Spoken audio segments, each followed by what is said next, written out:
The phone rang in the middle of the night. "If you don't come now, it's all over." The voice was female, trembling with despair. He grabbed his jacket without thinking and ran into the darkness. The road to the city felt endless, and in his head only one question repeated: what exactly could be lost forever? No one suspected that this night would mark the beginning of his new life. When he arrived, police cars already lined the street. Flashing blue lights cut through the night. Officers moved quickly across the porch, the door left ajar as if torn open in panic. From inside came muffled sobs and a man's harsh voice demanding something be signed. The woman who had called him stood at the threshold, hair disheveled, eyes swollen from tears, clutching a thick stack of papers bound with a worn rubber band. Her gaze locked on him as if he alone could change what was about to happen, though she hadn't said what. "They know everything," she whispered, forcing the papers into his hands, her fingers trembling as though she were handing over a weapon. He froze. This was not some family quarrel, nor a small mistake. This was larger, heavier, dangerous. But who were they? The uniformed men inside the house? Or the two figures watching silently from across the street, barely visible under the glow of a street lamp? One officer turned sharply toward them. "You need to leave. Now." His voice was clipped, too sharp, carrying a warning rather than an order. The woman's grip tightened on his sleeve until her nails cut his skin. "Don't give it to them," she hissed, eyes wide with fear. The bundle of papers pressed against his chest felt heavier than stone. He opened his mouth to speak, but a sudden crash inside made them both flinch, a chair overturned, a man shouting louder. The officer blocking the door stepped forward, hand on his belt. "Sir, I said step away." Behind him, the woman shook her head furiously, whispering fast, "If they take this, it's finished. Not just for me, for you too." Her words struck harder than the chaos around them. For him too? He had no idea what she meant, yet something in her voice told him she wasn't lying. He glanced again at the papers, edges torn, some pages stained, numbers scrawled across them, signatures he half recognized but couldn't place. Proof of something, or bait for a trap? The officer raised his voice. "Give me the documents." The woman's hand pulled him back. "Don't." The choice tightened like a noose: obey the command and walk away clean, or defy it and dive headfirst into a war he didn't understand. His pulse hammered in his ears. "Sir," the officer barked, stepping closer. At that exact moment, the woman leaned in and whispered words that turned his blood cold: "If you walk away tonight, you'll regret it for the rest of your life." He looked between her, the officer, the flashing lights, the two silhouettes still watching from the shadows. Every second stretched, each choice heavier than the last. And deep inside he realized, whatever decision he made, there would be no turning back. The officer's hand hovered near his holster, tension crackling in the air. The woman clutched his arm, whispering fiercely, "Don't give them anything. Not tonight." Her words weren't a plea, they were an order laced with fear. His pulse pounded, torn between instinct to obey authority and the weight of her desperate grip. For the first time that night, he acted. He stepped back, shielding the bundle of papers with his body. "I'm not giving you anything," he said, voice sharper than he expected. The officer froze, eyes narrowing. A small crowd of neighbors had gathered at the edge of the flashing lights, watching in silence. Pressure mounted from every side, every choice suddenly public. The woman's breath caught, almost relief mixed with terror. But his defiance triggered a reaction. Another officer appeared in the doorway, face stern, speaking into his radio. "We've got a problem," he muttered, eyes fixed on the documents. The word problem echoed like a warning siren. The first officer stepped closer, jaw tight. "You don't understand what you're involved in. Hand them over before you make this worse." His tone shifted from command to threat. The woman leaned closer to the hero and whispered, "If he takes them, it's over. We can't let that happen." Before he could answer, a sudden shout cut through the night. From the far end of the street, a car screeched around the corner, headlights blinding, engine roaring. Tires screeched to a stop right behind the police cars. For a moment, everyone turned, the officers, the neighbors, even the woman, drawn by the intrusion.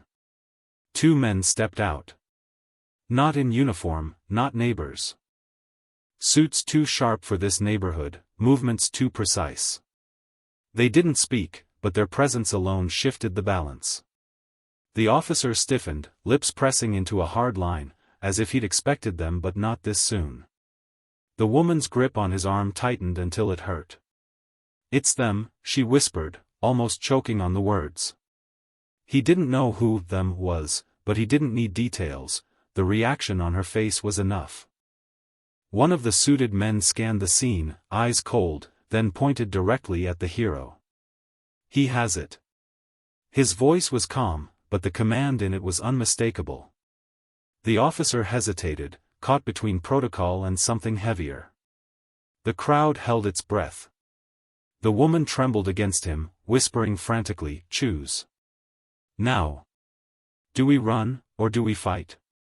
He clenched the documents tighter, every nerve screaming. This was his first real choice. Whatever he said, whatever he did, there would be no undoing it. The street froze as the suited man's finger stayed pointed at him. The officer shifted uneasily, caught between the flashing badge on his chest and the silent authority of the strangers. The woman whispered, "Don't let them near us." Her fear wasn't vague anymore, it was sharp, real, contagious. He tightened his hold on the documents. "We're leaving," he said, forcing each word. The officer moved to block him, but in that same moment, a voice rang out from behind the crowd, "Wait. Don't touch him." Heads turned. A woman in her 40s pushed through, camera bag slung across her shoulder, a press badge flashing in the blue light. The newcomer's eyes locked on him, then on the papers. "You don't know what you're carrying," she said breathlessly. "But if you hand it over to them, the story dies here, and so do you."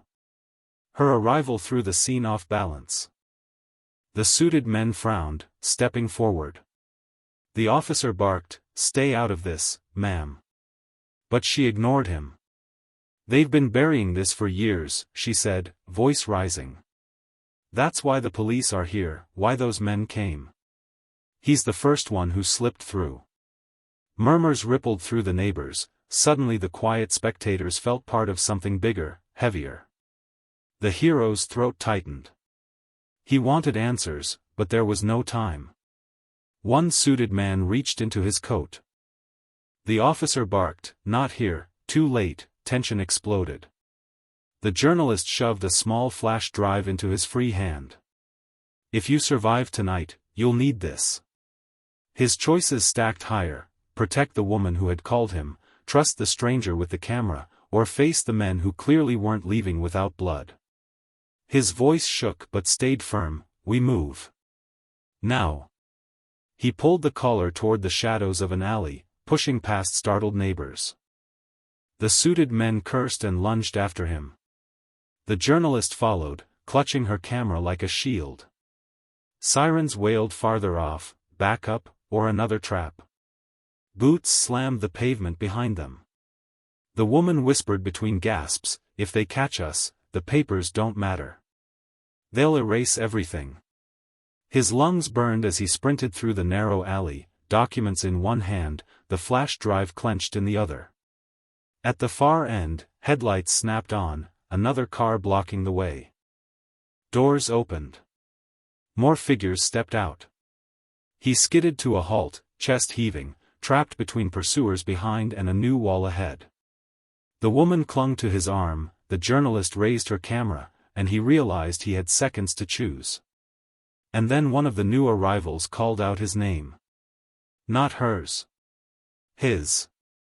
His name echoed through the alley like a gunshot. He froze. The woman tightened her grip on his arm, whispering, "Don't answer." But it was too late, the figures stepping from the car weren't strangers. One of them was a man he hadn't seen in years, a face tied to his past, a face that should never have been here tonight. "Listen to me," the man said, voice steady but sharp. "You don't understand what you're holding. Give it to me, and I can still protect you." The words cut deep. Protect? From what? From whom? The woman at his side shook her head violently, tears mixing with rain. "He's lying. If you trust him, we're done." For a moment, the hero's world split in two. The officers behind were shouting, the suited men were closing in, and here stood someone from his own life claiming to know the truth. He forced himself to act, not freeze. He pulled the collar and the journalist behind him, lifting his voice, "If you want it, come take it." That defiance bought them seconds. The journalist swung her camera, its flash exploding in the darkness. The sudden burst blinded the men long enough for the hero to shove open a rusted gate and drag the others into a narrow courtyard. It was a tiny victory, one that proved he could still carve his own path. But the cost came fast. In the scramble, the bundle of documents slipped, scattering papers across the wet ground. He managed to grab most, but several pages were lost, snatched away by the wind, or worse, by hands reaching from the shadows. His stomach dropped. Some of the truth was already gone. They collapsed against the wall, gasping. The journalist shoved the flash drive into his pocket again. "Those papers alone aren't enough," she said. "This holds more. Names. Dates. Proof." Her words were a whisper, but they carried the weight of a bomb about to detonate. The caller gripped his arm, eyes wild. "Don't listen to her. That drive is a death sentence." Two voices pulling him apart, both swearing they were saving his life. He stared at them, heart pounding, the storm of choices threatening to crush him. Then, from the courtyard's far end, a flashlight beam swept across the wall. A cold voice followed, "We have him. Don't let him leave." The chase wasn't over. It was only beginning. The beam of the flashlight cut closer, boots pounding against the wet pavement. The hero pushed himself up, forcing air into his lungs. "Move," he hissed, pulling both women toward the far wall. But there was no exit, only locked doors and high fences slick with rain. Trapped. The journalist fumbled with her bag, whispering, "I can distract them, give you time." The caller shook her head, voice breaking, "No, we stay together. If they take her, they'll kill us all." Two choices again, each impossible. His fists clenched around the bundle of damp papers, the flash drive burning in his pocket. The beam swung closer. He grabbed a broken metal pipe from the ground, heart racing. "We're not surrendering," he said, more to himself than to them. His decision gave him strength, but also sealed the danger. He stepped into the open, raising the pipe like a shield. "Stay behind me." The first pursuer lunged, heavy flashlight swinging. Steel met bone with a sharp crack. Pain shot through his arm, but he held his ground, shoving the man back into the mud. For a moment, victory, brief, raw. But another figure rushed in, boot catching his ribs, driving him to his knees. The caller screamed his name. He forced himself up, vision blurred, chest burning. The journalist hurled her camera, smashing it against the second man's head. It wasn't enough to stop him, but it bought seconds they needed. "Climb," he shouted, pointing at the fence. He planted himself between them and the attackers, swinging the pipe with the last of his strength.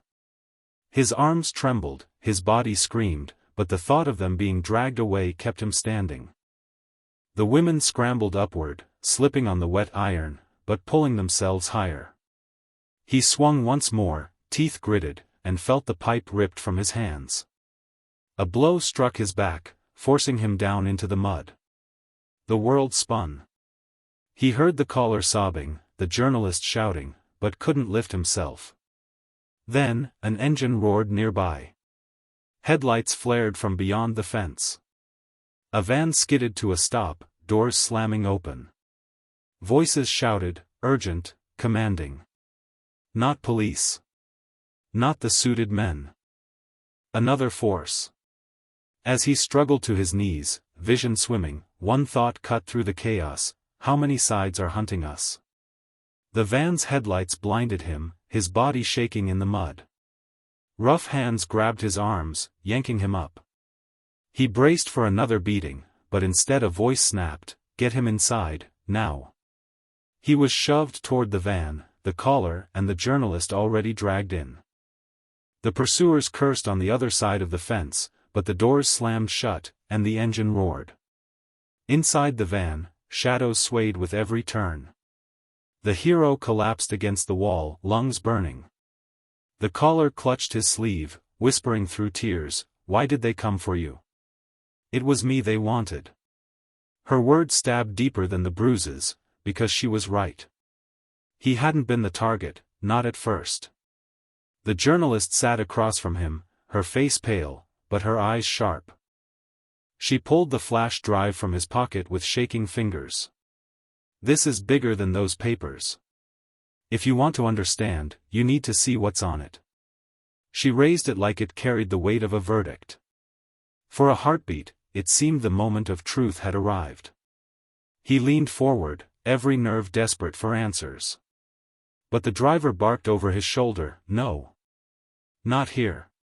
Not now. If they trace it, we're finished."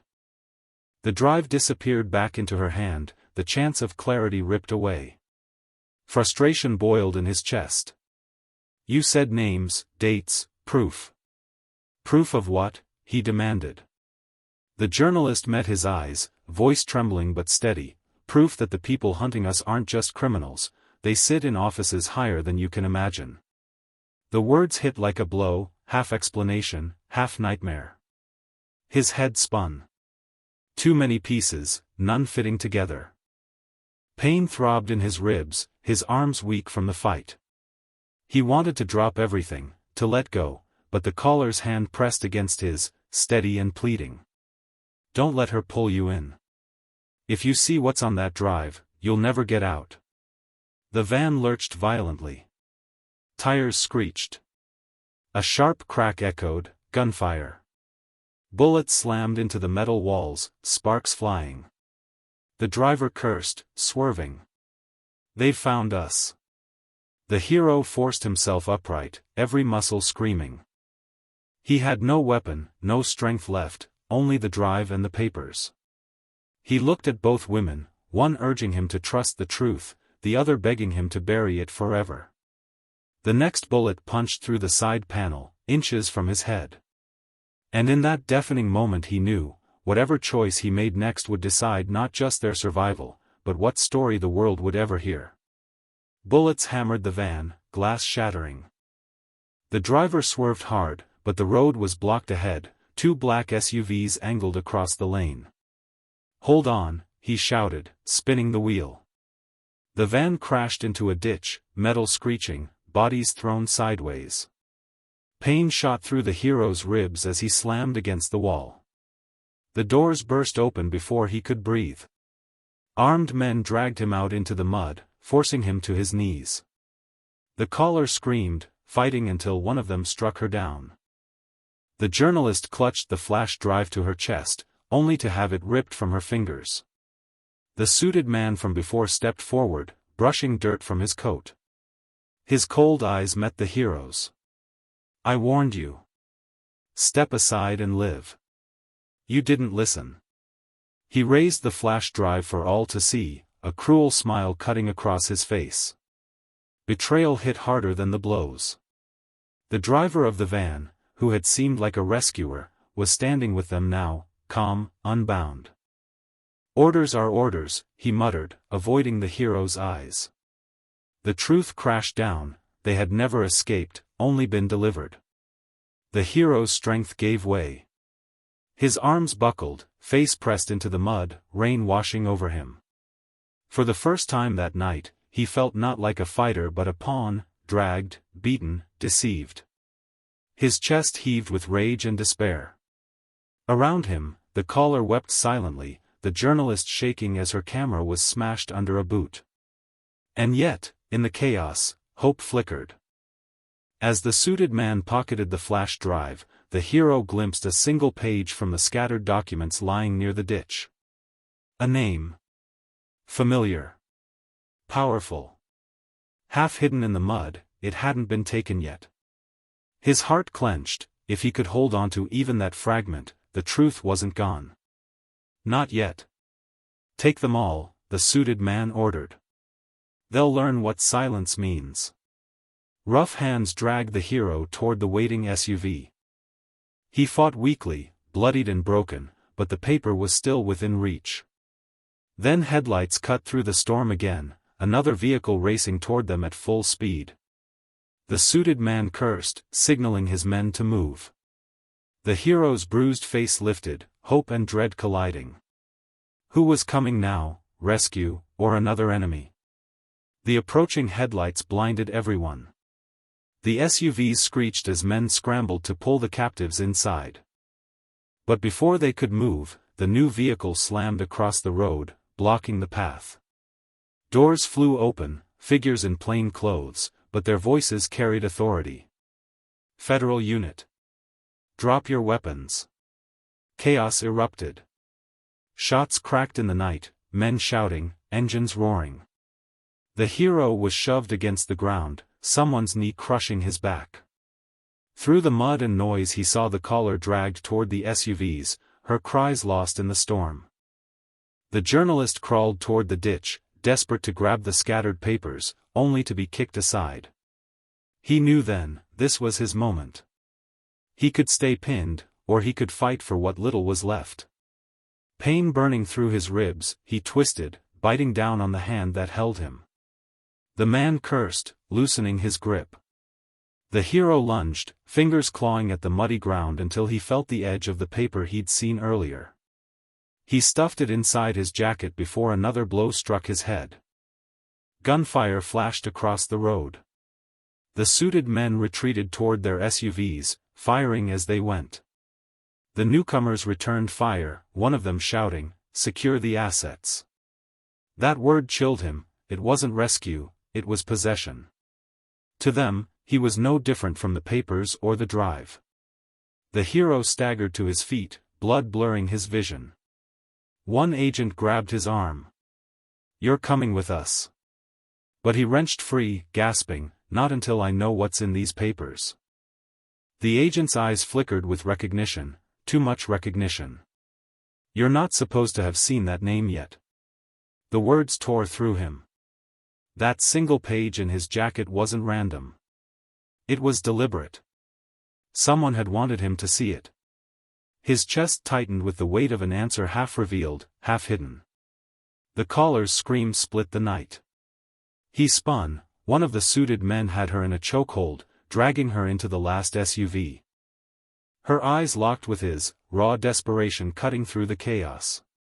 He bolted forward, every muscle screaming, but before he reached her, the SUV roared to life and sped into the darkness.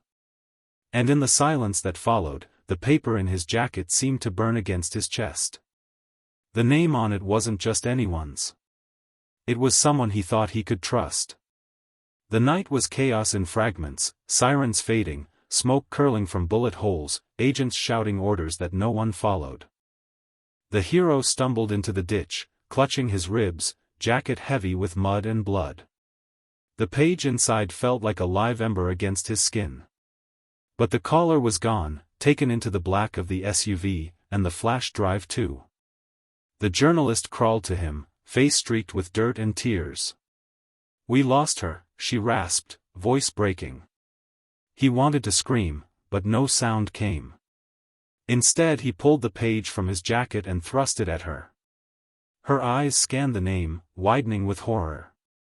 "It can't be him." "Who?" he demanded, grabbing her arm. She shook her head, almost in denial. "He's untouchable. He funds both sides, the police, the suits, even the so-called investigators." Her words cracked open the night, shifting the ground under his feet. If it was true, then every hand reaching for the papers was tied to the same power. An agent approached, gun still raised. "Give it to me," he ordered, nodding at the page. The hero's grip tightened. "Tell me why his name is here." The agent's eyes hardened. "Because he built the system that's hunting you. And you were never meant to survive this night." The words hit harder than any bullet. His vision blurred, rage boiling with despair.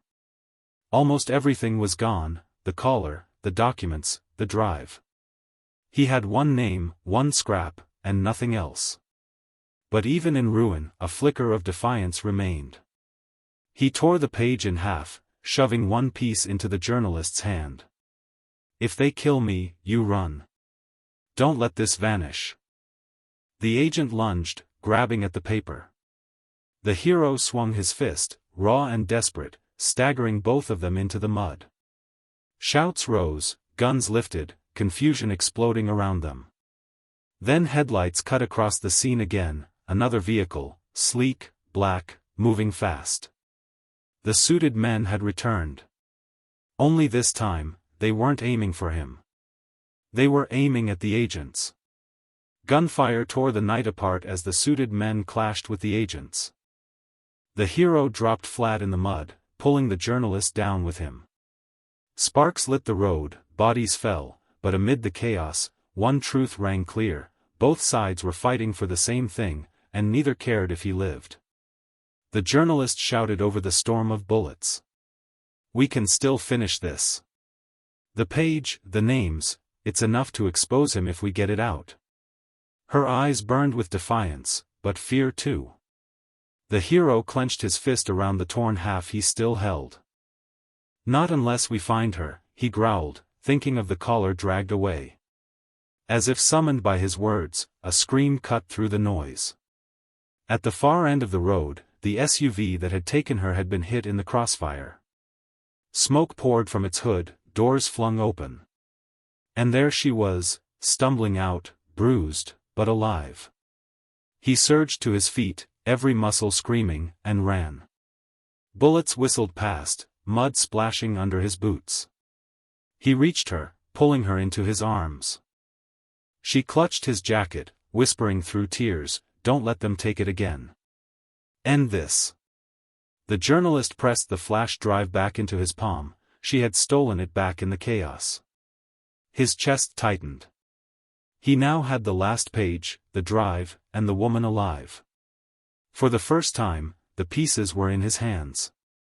But the suited leader rose from the ditch, gun aimed. "You won't make it out," he spat. His eyes glinted with certainty. The hero met his gaze, voice steady, "No. You won't." And with one last surge, he hurled the drive and page to the journalist. She caught them, sprinting toward the flashing lights of arriving media vans drawn by the gunfire. Cameras lifted, shutters clicked, too many witnesses now. The suited man fired, but too late. The truth was no longer his to bury. Agents lowered their guns, realizing the fight was lost. The caller stood beside the hero, trembling but unbroken. Dawn broke over the wrecked street, painting it gold. The journalist raised the drive high before the cameras. "Proof," she declared, her voice echoing. The name, the crimes, the corruption, it would no longer stay hidden. The hero's knees buckled, exhaustion crashing in. But as the sun rose, he smiled through blood and pain. He had fought, chosen, endured. He hadn't been a pawn. He had become the break in the chain. And in that silence after the storm, holding the caller's hand, he felt it, not fear, not loss. Freedom.